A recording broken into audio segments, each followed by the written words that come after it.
Hey, what's up? It's Kathy and I'm back with another process video, and this one is for a really adorable Etsy shop called Make Paper Art that is run by Amanda Kirby, and I will have the link to her shop in the description below.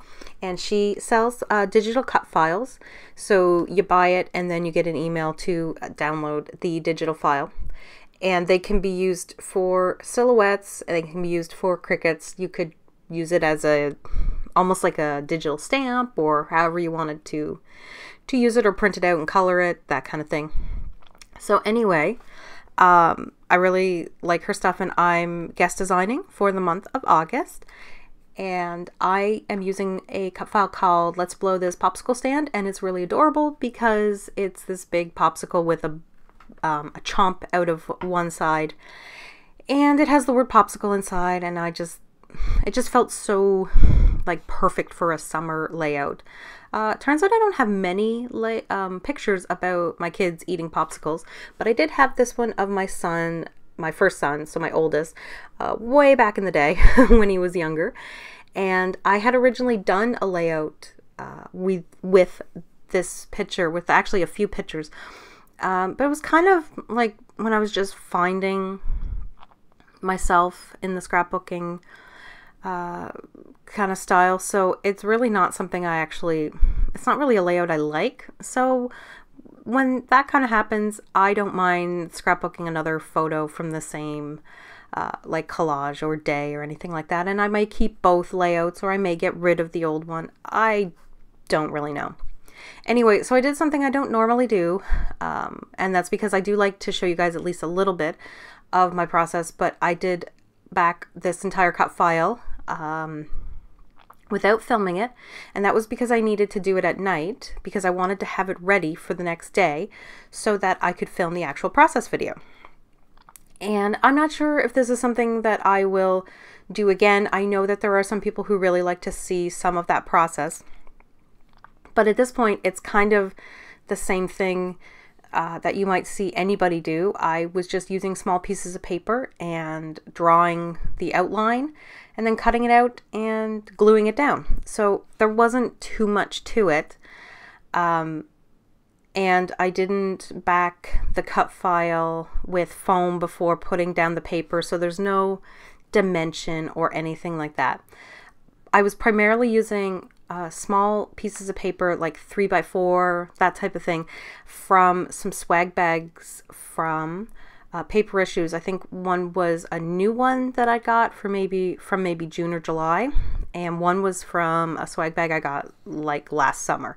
So I was just using them based on the colors, and then some of the other papers were just leftover scraps that I had laying around, and they were just in really fun colors that I thought were perfect.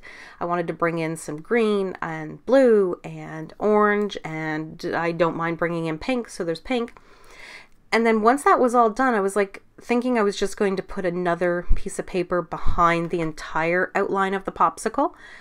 And that's when I remembered that I had this really cool acetate sheet, and I think it was from the confetti collection from Dear Lizzie. So it was like or the Fine and Dandy. It was like one of those. It might be called confetti, and it's from the Fine and Dandy collection.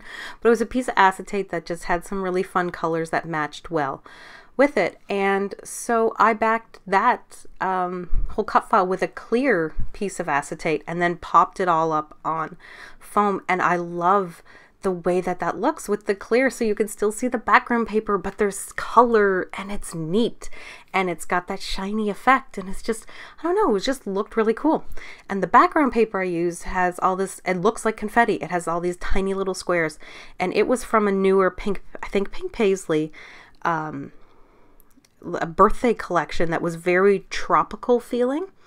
I think the other side of this paper, because I think that's the B side, I think the A side of this paper had these really big like palm leaves in different colors, like pinks and yellows and greens and oranges. But I bought the paper for that B side because I like buying papers that are kind of neutral, but not really neutral. Might have a lot of colors, but the design is tiny. So this was perfect, and when I placed it on top of it, I loved it, because originally I was thinking like, oh, I'll do like a black and white polka dot paper in the back. And no, I just loved it too much the way it was with this paper. Like, I immediately it was like the first paper I chose, and usually that doesn't happen, that the first paper I choose is the one I actually end up using. So I backed my photo, I'll mention that now, using, I think it was either a piece of Dear Lizzie, but I believe it was actually the newer Amy Tangerine Summer line that came out recently. And that was the black and white and the orange with the rainbow. That's either Dear Lizzie or Amy Tangerine from the summer. And I used a little bit more of that kind of rainbow one that I used in the O on the side to kind of connect the pieces together, and I used some of the yellow that was in the L, and then I just went crazy looking for ephemera. I wasn't really sure what I wanted to do. I grabbed some old stuff from that was what is it called, special, exclusive, that's the word, exclusive from Hip Kit Club that I had from back when I was on the design team. And then I had all these chipboard pieces that had popsicles, and they were just from like Echo Park and Simple Stories and stuff like that.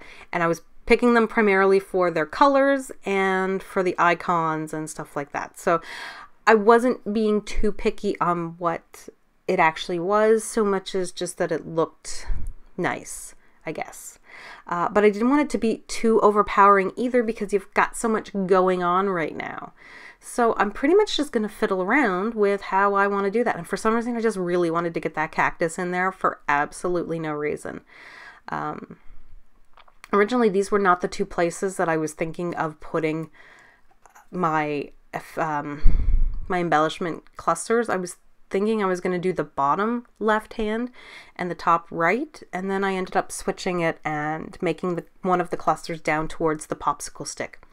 And I do change around a little bit of that, but for the most part it's gonna use a lot of that same stuff. And then yeah, I thought about doing one at the top of the photo and the bottom of the photo, and I just pretty much hum and haw and move things around to try and figure out what it is I want to do. So I really love cut files like this, because now I'm going to talk about the cut file again. So tangent back to the cut file. The reason I really like cut files like this is because I like something with enough space that you can really see the pattern papers behind it. So, I mean, there's so many out there right now that are really intricate and stuff like that. And I'm lazy and I don't want to back all that in different papers. So it would all just end up being like the same paper, because I'm too lazy to do different ones. And B, sometimes when they're too intricate, I don't know what it is, but my Silhouette does not like intricate designs, and it just doesn't cut them right. And it's probably because I need to replace something, but you know, it's still kind of working, so I'm still kind of using it. But I like these more simplistic ones a lot. So she does have a whole bunch of different types and background ones, but I was just really drawn to this. I love how summery and fun this looks. I almost consider this like a perfect layout until I mess it up with the ink splatters. And I bought a new ink, and it's the Nuvo inks. They just released them this summer, and I tried spraying mine, and it's all clogged and it's not spraying properly, and I couldn't get it to spray properly. Anyway, so I thought I would try doing some ink splatters with it, because it's this kind of funky green, like a citrusy green, and I don't like it. Maybe it'll grow on me, but you know, when the Heidi Swapp ones would do that thing where all the color would pool into the middle and it would leave you with that ring of liquid. That's what it did. And I wasn't expecting it to do that as much as it did, considering how much I shook it up and stuff like that. So between it not spraying properly and doing that, I'm a little unsure if I'm going to buy any more colors of it. I'm always willing to give something a second chance. So maybe it's just a bad bottle. So for the spraying, not for the other thing. Obviously I just got to shake it for, I don't know, like 20 minutes maybe. So I end up doing it with green, and then I end up using some Heidi Swapp in blue to bring in that. So I kind of wish I hadn't done any splatters, or maybe a different color in the end, but I did what I did. I can't undo it. So yeah, there's the green.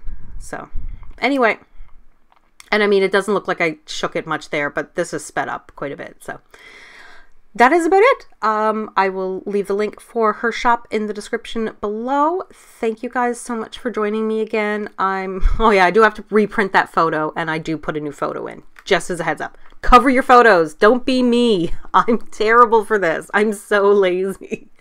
Anyway, I will see you all in the next video. Thank you so much for watching, subscribing, liking, and commenting. Bye.